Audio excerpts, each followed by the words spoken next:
Ya, yang pertama bayi yang temperamen.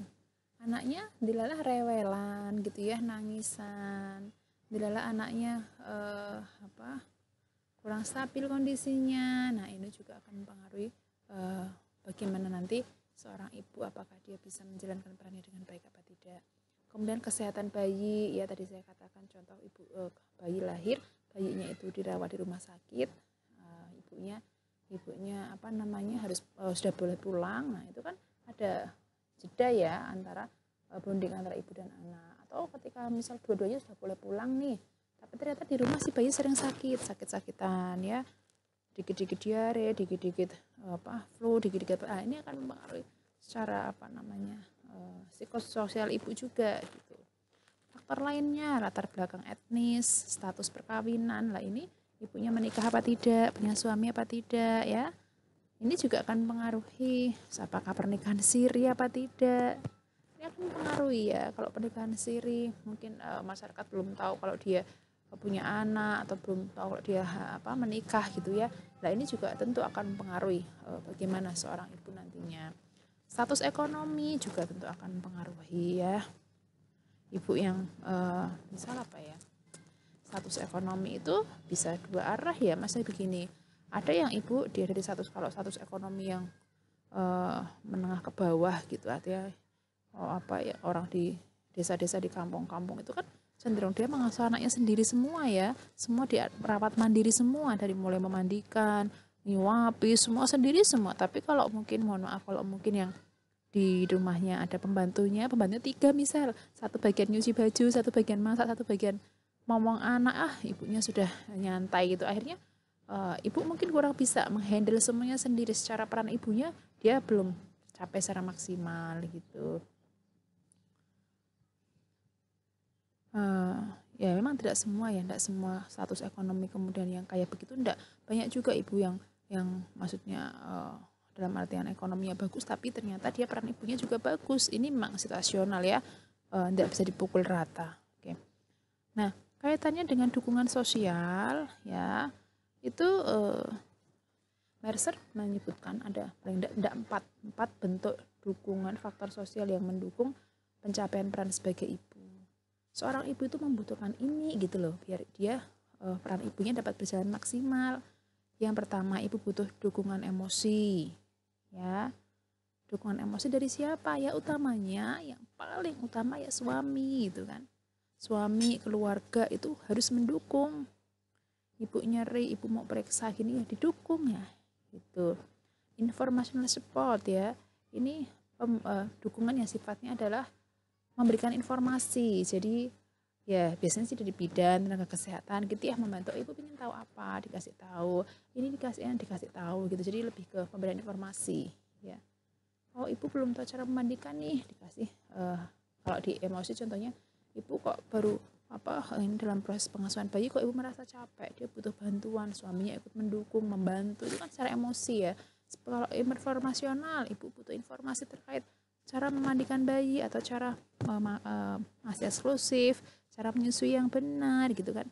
Nah, ada informasi yang diberikan baik oleh bidan, tenaga kesehatan lain, atau bahkan mungkin saudara-saudaranya yang lebih tahu gitu, namanya informational support.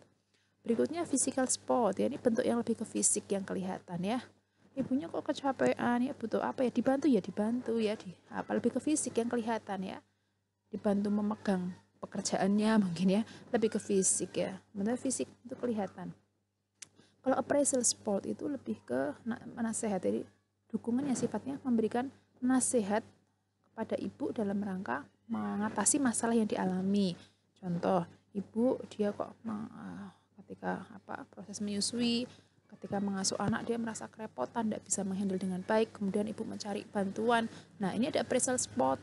Nah, misal ibu konsultasi ke bidan, ya bidannya memberikan nasihat yang sesuai yang dibutuhkan. Artinya kita ya, kalau ibu butuh kita kasih, kalau ibu tidak butuh ya jangan terlalu banyak kita beri nasihat, itu juga akan dampaknya tidak baik buat ibu ya. Sesuai kebutuhan ibu saja, ibu butuh apa kita fasilitasi ya, dalam rangka memberikan dukungan appraisal ya. Jadi biar ibu ini proses menjadi ibunya lancar ya gitu. Baik, 4 ini nanti kalau ada yang masih bingung boleh didiskusikan ya di grup WA mata kuliah konsep kebidanan. Setelah ini ya kita ke teori Ernestine. Ernestine itu dia lebih melihat lebih lebih ke arah pelayanan kebidanannya. Jadi menjalankan praktek pidana atau layanan pidana, Ernestine memberikan 5 model ya yang harus dijalani oleh seorang bidan. Ini sebentar ya, masih loading ya. 5 resipien bisa dari pasien, keluarga maupun masyarakat. Namanya resipien, penerima pidana itu tujuan dari sisi bagaimana bidannya itu memberikan asuhan kan sesuai ndak gitu ya. Bidannya itu tenaga kesehatannya ya. Resipien tergolongan pasti tujuannya adalah untuk membantu dan yaitu tujuan utamanya itu ya. Bantu ini harus tenang dan saling terkait. Hobi bidan itu ketika bekerja dia akan terlibat dalam suatu framework kerangka kerja ya, yang itu akan saling dipengaruhi oleh tenaga kesehatan lain juga, tidak bekerja sendiri. Bidan bekerja nanti akan dengan sistem layanan kesehatan dengan tenaga kesehatan lain dan sebagainya gitu. Cepat.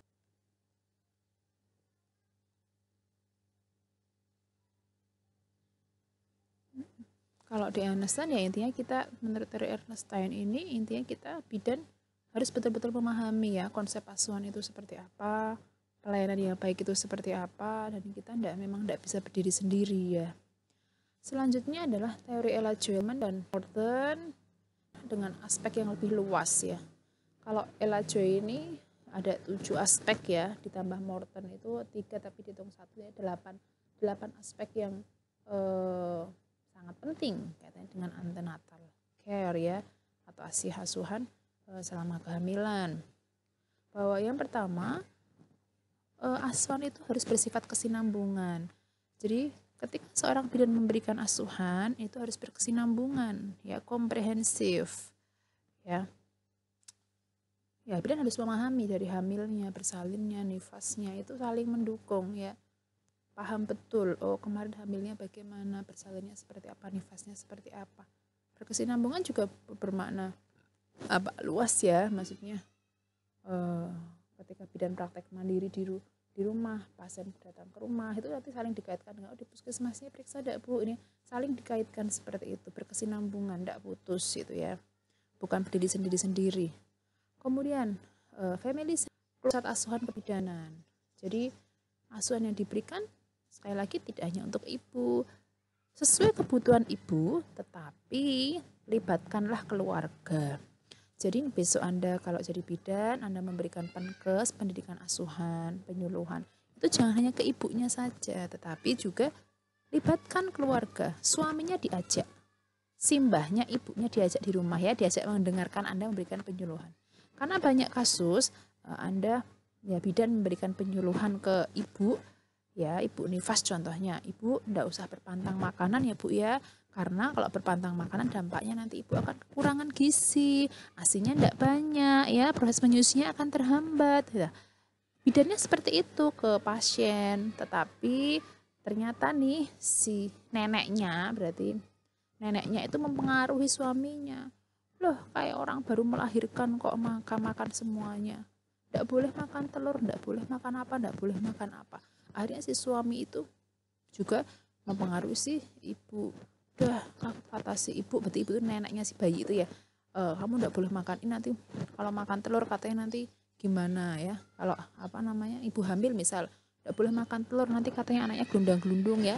Nggak boleh makan sotong, nanti katanya anak hitam. Nggak boleh makan apalagi ya kacang panjang kalau Jawa itu nanti katanya kalong usus. Itu kan mitos-mitos yang seperti itu biasanya masih dianut oleh orang tua. Ketika Anda berikan penyuluhan itu libatkanlah beliau-beliau, orang tua dilibatkan, orang tuanya si ibu ya, jangan hanya memberi penyuluhan ke ibu saja, orang tua suami dilibatkan ya, biar tahu harap bisa mendukung ibu ya untuk mengikuti saran bidan, mendukung ibu untuk lebih sehat begitu. Berikutnya, pendidikan dan konseling merupakan sebagian dari asuhan. Jadi penting, pendidikan dan konseling adalah hal penting dalam asuhan kebidanan. Jangan ke pasien, jangan buru-buru, tapi sedia menerima keluhan, memberi terima keluhan pasien, bersama-sama mengkonseling pasien, bersih ya, yang terbaik buat pasien. Waktu ya cukup untuk pasien.